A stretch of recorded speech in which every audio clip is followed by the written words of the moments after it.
तो hello everyone, आप सभी का स्वागत है आईएफएस की इस यूट्यूब चैनल पर। और आज हमारे साथ जुड़े हुए एक बेहतरीन शख्स, और आज आप सभी को पता है कि हम एक टॉपर टॉक्स एक एपिसोड चला रहे हैं। तो आज एक ऐसे अनमोल रत्न हमारे साथ जुड़े हैं, एक ऐसे आईएफएस से निकले हुए एक मोती, जिन्होंने गेट एक्सेल और गेट बीटी दोनों एग्ज़ाम क्वालिफाई की है। तो आज उन्हीं के मुंह से उनकी पूरी लाइफ जर्नी हम समझ लेते हैं कि उन्होंने कैसे पढ़ा है। तो प्लीज़ आप अपना इंट्रोडक्शन दे दीजिए। जी सर।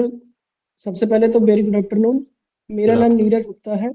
मैं जिले लखीमपुर खीरी का रहने वाला हूँ। मैंने अपनी स्कूलिंग अपने गांव से की है। उसके बाद फिर मैंने एक नीट की प्रिपरेशन की थी, तो उसमें मेरा नहीं हो पाया था। फिर मैंने एक उत्तर प्रदेश कैटेड एग्ज़ाम दिया था। उसमें मेरी कंबाइंड रैंक 786 थी। तो फिर मैंने यहीं पे अपना biotech BTech in biotechnology course opt किया। फिर उसके बाद मैं ये अपना कोर्स पे ही बढ़ता गया, और फिर मैंने गेट की प्रिपरेशन स्टार्ट कर दी थी सेकेंड ईयर से ही। ये सर। तो आपका मास्टर्स कौन से सब्जेक्ट में हुआ है? सर अभी तो मेरा यूजी कर रहा हूँ सर। ओके ओके, आप आपने यूजी में ही गेट एग्ज़ाम निकला है, वो नाइस नाइस।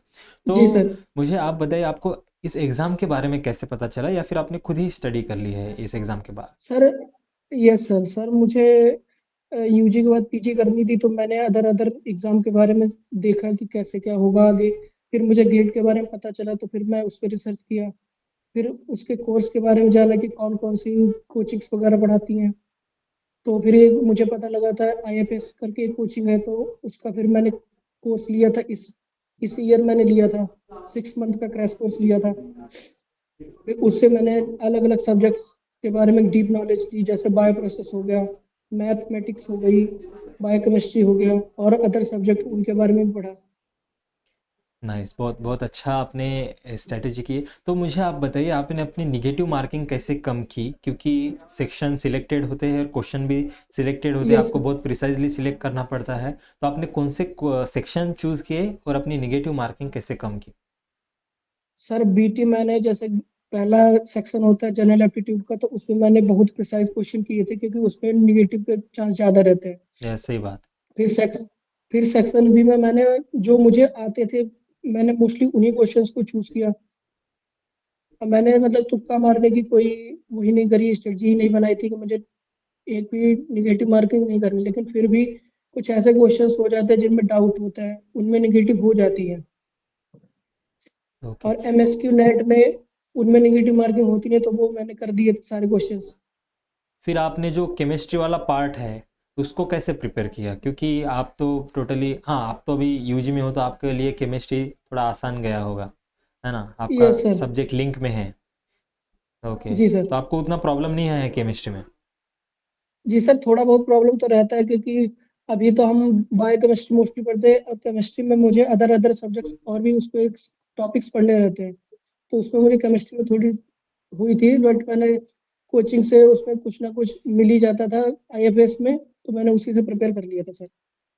तो आपने एक्सेल में, गेट एक्सेल में कौन से दो सब्जेक्ट चूज़ किए थे? सर मैंने एक जूलॉजी किया था और एक बायोकेमिस्ट्री किया था। Okay, nice nice. तो आप जी मुझे सर। बताइए, आपने ऐसा प्रिपरेशन को, अपने प्रिपरेशन को कैसे इस डे स्ट्रक्चर में मैनेज किया था? क्योंकि आपका यूजी भी चल रहा है, आपके क्लासेस भी हो गए, आपके जी प्रैक्टिकल्स भी होते हैं, तो आपने इन सारे स्केड्यूल में से कैसे टाइम निकाला एग्ज़ाम का प्रिपरेशन करने के लिए? सर, सबसे पहले तो ये बताना चाहूँगा, क्योंकि यहाँ पे जो शेड्यूल है, हमारा टाइम शेड्यूल जो कॉलेज का है, वो बहुत ज़्यादा हेक्टिक है। अटेंडेंस की बहुत ज़्यादा प्रॉब्लम होती थी, बट मैं रात में टाइम निकालता था। जो बीच बीच पे टाइम मिलता था कॉलेज में, उसमें लाइब्रेरी वगैरह जाके अपना टाइम मैनेजमेंट करता था। हाँ। और हमें मतलब कुछ होता था टाइम, हॉलीडेज वगैरह होती थी, उनमें टाइम मैनेजमेंट का वो सर करके उसी में यूटिलाइज किया टाइम। बहुत बहुत बहुत आपने टाइम निकल के मैनेज किया है। तो आप आपका यस मास्टर्स आप कहाँ से करना चाहते हो, और कौन से सब्जेक्ट से करना चाहते हो? सर, मास्टर्स के लिए अभी सर अब मैं सर्च कर रहा हूँ कि को अच्छी आईआईटी मिल जाए, और सब्जेक्ट भी सर बायो प्रोसेस से अगर मिल जाए तो सबसे अच्छी बात है सर, नहीं तो फिर बायो इन्फॉर्मेटिक्स से हाँ। करने के लिए सर सोच रहा हूँ मैं। तो इन सारी चीज़ों में, इन सारे हेक्टिक शेड्यूल में भी आपको गेट एग्ज़ाम करने की इच्छा है, तो आपके पीछे का मोटिवेशन क्या है इसके पीछे का? क्योंकि इतने सारे शेड्यूल्स में भी आपने गेट एग्ज़ाम करने के लिए बहुत टाइम दिया है, इसको क्वालिफाई भी कर दिया है, तो आप दो दो यस एग्ज़ाम सर। भी क्वालिफाई कर दिए, तो what is the motivation behind it? Sir motivation यही है कि मुझे आगे सर अच्छी जगह पहुंचना है सर, इसीलिए क्योंकि मैं एक गांव से बिलोंग करता हूं, तो मुझे थोड़ा वहीं से मेरे एक अपने मदर फादर गांव में उन्हीं से एग्जाम्पल सेट मोटिवेशन करना है मिला है आपको, सर। है ना? एक जी अपने सर। गांव में एग्जाम्पल सेट करना है आपको। जी बहुत सर। बहुत बहुत आपको तो शुभकामनाएं। और मैं ये पूछना चाहता हूँ एज ए एस्पिरेंट कि ऐसी कौन सी जी गलतियाँ हैं जो आपने की और आपको लगता है कि ये जो आने वाली पीढ़ी है, या फिर जो आपको देख रहे हैं इस एग्ज़ाम का प्रिपरेशन करने के लिए, तो उन्होंने नहीं करनी चाहिए ये गलतियाँ? सबसे सबसे बड़ी गलती तो ये होती है कि बच्चे एक प्रॉपर शेड्यूल नहीं बनाते हैं और प्रॉपर अपना जो नोट्स वगैरह रहते हैं उनको अरेंजमेंट नहीं कर पाते।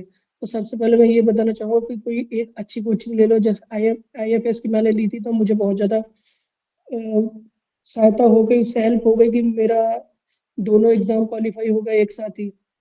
अब इसमें IFS में मुझे सारे सब्जेक्ट्स एक साथ मिल गए, तो मुझे ज़्यादा इधर उधर भागने की जरूरत नहीं पड़ी। और दूसरा ये है कि जब पेपर करते टाइम मुझे बहुत ज़्यादा निगेटिव मार्किंग पे फोकस करना चाहिए कि मैं उतने क्वेश्चन सेलेक्टेड करूँ कि मेरे निगेटिव मार्किंग कम से कम हो। ओके। तो आपके इस प्रिपरेशन के जर्नी में आपको जी कितना परसेंटेज आप इसका योगदान अपने क्वेश्चन प्रैक्टिस पे देना चाहोगे? क्या बहुत बड़ा रोल है क्वेश्चन प्रैक्टिस का, या फिर आप क्वेश्चन प्रैक्टिस नहीं करेंगे तो भी रिजल्ट आएगा? जी नहीं सर, क्वेश्चन प्रैक्टिस तो सर बहुत ज़्यादा करनी पड़ेगी। मैंने प्रीवियस ईयर लगभग 2-3 बार मैंने किया है और मैंने मॉक्स भी दिए हैं बहुत सारे। बिना क्वेश्चन प्रैक्टिस के सर बहुत ज़्यादा प्रॉब्लम हो जाएगी। हम्म। क्वेश्चन प्रैक्टिस तो करनी ही पड़ेगी। लास्ट के डेज में तो तुम्हें एक दो क्वेश्चन पेपर लगाने ही पड़ेंगे डेली के डेली। ओके, तभी आपको खुद के ऊपर कॉन्फिडेंस आएगा कि हाँ, मैं ये जी सब्जेक्ट सर। पढ़ रहा हूँ और मुझे इस सब्जेक्ट में सारी चीज़ें आ रही है। और क्वेश्चन प्रैक्टिस से यस क्या सर, होता यस है सर। कि आपको एग्ज़ाम का पैटर्न पता चल जाता है कि हाँ, इस जी एग्ज़ाम सर। इस तरीके से सवाल पूछती है, तो यू हैव वेरी जी clear sir. Idea about it. तो नाइस, आपने बहुत अच्छे तरीके से प्रिपरेशन किया, बहुत वेल स्ट्रक्चर्ड आपने प्लान बनाए हैं, और आपके आने वाले आगे के फ्यूचर के लिए भी IFS की तरफ से बहुत आपको बधाइयाँ हो। और आप कुछ एक शॉर्ट थैंक नोट यू पे सर। अपने एस्पिरेंट को कुछ एक टिप देना चाहोगे? Yes sir. मैं यही प्लीज़। कहना चाहूँगा कि अपना पढ़ाई पे ज़्यादा से ज़्यादा फोकस रखो। इधर उधर की जो डिस्टरबेंस है उनको दूर करो। लास्ट के डेज में पेपर्स मॉक ज़्यादा से ज़्यादा लगाओ, जितने हो पाए उतनी ज़्यादा प्रीवियस ईयर पेपर करो, मॉक दो। और फालतू के जैसे बहुत लोग कहते हैं कि नहीं ये भी लगा लो वो भी लगा लो, टू द टारगेट वाले क्वेश्चंस अपने प्रैक्टिस करो। बस हो जाएगा, धीरे धीरे करोगे। और एक कंसिस्टेंसी रखो, टाइम अपना मैनेजमेंट से। दिन भर में तो अपने 3 घंटे पढ़े, तो 3 घंटे तो आपको अगले दिन भी पढ़ने, फिर अगले दिन भी पढ़ने। ये नहीं कि एक दिन 3 घंटे पढ़ लिया, फिर 1 घंटा पढ़ लिया, फिर पढ़ा ही नहीं। कंसिस्टेंसी रखना है, ओके, रेगुलरिटी रखना सब है, हो जाएगा। कंटिन्यूटी रखना है, जी सर, रेगुलर रहोगे निगेटिविटी से आपका सब दूर हो रहना जाएगा। है ना? जी सर। ओके, थैंक यू आपका इतना वैल्यूबल टाइम हमें देने के लिए और हमारे एस्पिरेंट को थैंक मोटिवेट यू करने सर। के लिए। ज़रूर लोग आपसे कुछ सीखेंगे, आपकी अच्छी बात है कि आपने कैसे प्लान किया एग्ज़ाम को। और आपके आने वाले फ्यूचर के लिए बहुत बहुत बधाइयाँ और बहुत बेस्ट विशेष थैंक यू सर। आपको, और आपके एग्ज़ाम क्वालिफिकेशन के लिए बहुत बहुत कॉन्ग्रेचुलेशन IFS की इस पूरी फैकल्टी की तरफ से। Thank you. Thank you sir.